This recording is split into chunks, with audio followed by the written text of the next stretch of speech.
empty and broken, I came back to Him, a vessel unworthy, so scarred with sin.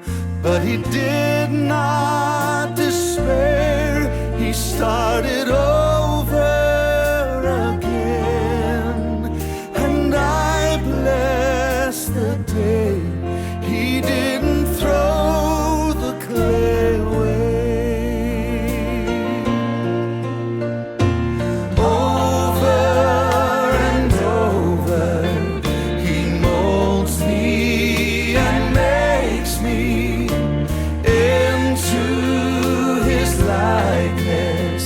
He fashions the clay, a vessel of honor I am today.